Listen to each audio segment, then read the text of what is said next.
नमस्कार, राधिकाज किचनमध्ये सगळ्यांचे खूप खूप स्वागत. तर आजच्या रेसिपीमध्ये मी बनवणार आहे मोड आलेल्या मुगाची उसळ. खूप सोपी आहे. चला मग रेसिपीला लगेच सुरुवात करते. तर सगळ्यात अगोदर या ठिकाणी मी एका कढईमध्ये 3 ते 4 चमचे तेल टाकलं. तेल गरम झाल्यानंतर यामध्ये थोडेसे शेंगदाणे आपल्याला तळून घ्यायचे आहे. सगळ्यात अगोदर मी या ठिकाणी शेंगदाणे फ्राय करून घेते आणि नंतर आपल्याला कांदा टोमॅटो फ्राय करायचा आहे.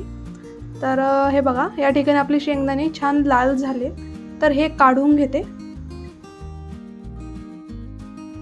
त्यानंतर याच कढईमध्ये थोडेसे मोहरी टाकते. मोहरी तडतडले की नंतर थोडेसे जिरे टाकायचे. त्यानंतर थोडासा लसूण सुद्धा यामध्ये आपल्याला फ्राय करायचा आहे. आणि त्यानंतर 3 ते 4 हिरव्या मिरच्या मी बारीक कट करून घेतल्या आहे, त्यासुद्धा यामध्ये टाकूया. आता हे सगळं छान फ्राय करून घेऊ.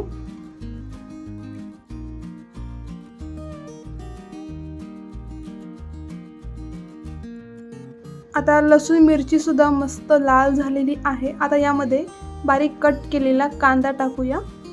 आता हा कांदा सुद्धा छान सोनेरी रंग येईपर्यंत आपल्याला फ्राय करून घ्यायचा आहे.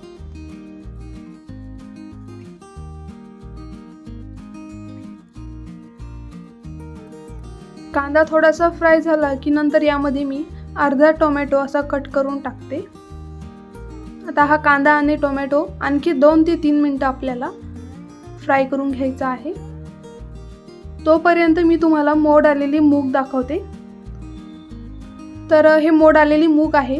याला मोड येण्यासाठी मी काल सकाळीच कोमट पाण्यामध्ये हे मूग भिजत ठेवले होते आणि दिवसभर पाण्यामध्ये भिजत ठेवल्यानंतर रात्री झोपायच्या अगोदर हे एका सुती कपड्यामध्ये बांधून ठेवले आणि आज सकाळी बघा याला छान मोड आलेले आहे. तुम्हाला जर यापेक्षाही जास्त मोड आणायचे असतील तर मूग तुम्ही 1.5 दिवस पाण्यामध्ये भिजत ठेवा आणि रात्रभर कपड्यामध्ये बांधून ठेवा, म्हणजे आणखी जास्त मोड येतील. त्यानंतर इकडे आपला कांदा टोमॅटो सुद्धा छान फ्राय झालेला आहे.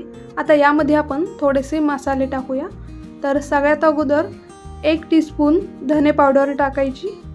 त्यानंतर हाफ टीस्पून गरम मसाला आणि हाफ टीस्पून हळद टाकायची. आता हे सगळं मस्त फ्राय करायचं आहे. तुम्हाला जर आणखी मसाले ॲड करायचे असतील तर तुम्ही करू शकता. आणि यामध्ये हिरवी मिरची टाकलेली आहे, त्यामुळे तिखट टाकायची गरज नाही आहे. त्यानंतर हे मोड आलेले मूग टाकूया. आणि हे मूग आपल्याला पाण्यामध्ये शिजवून वगैरे घ्यायची गरज नाही आहे, डायरेक्ट यामध्ये टाकायचे आणि चवीनुसार थोडंसं मीठ टाकायचं.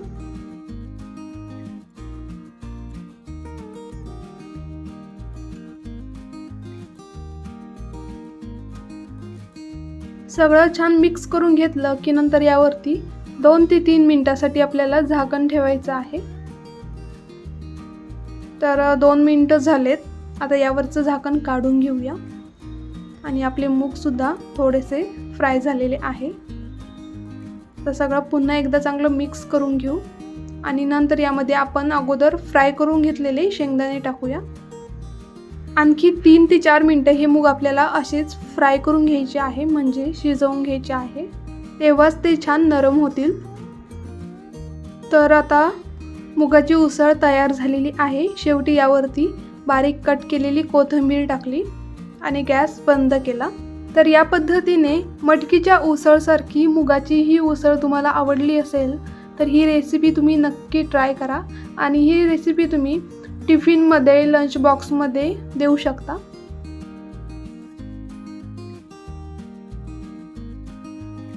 तर तुम्हाला माझी आजची रेसिपी आवडली असेल तर व्हिडिओला लाईक करा, माझ्या चॅनलला सबस्क्राईब करा आणि खाली दिलेल्या बेल आयकॉनवर क्लिक करा.